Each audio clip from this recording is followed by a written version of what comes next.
Mag-focus ka lang sa buhay mo. Dahil ang buhay ay hindi contest, hindi pagalingan. Hindi importante kung sino ang mas magaling at kung sino ang maraming fortunes intact.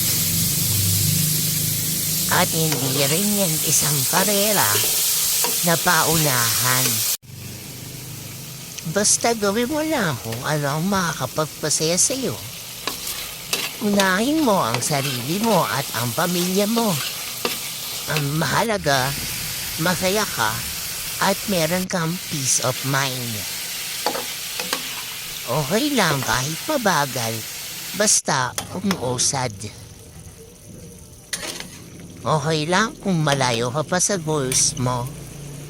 Ang importante, hindi ka susuko.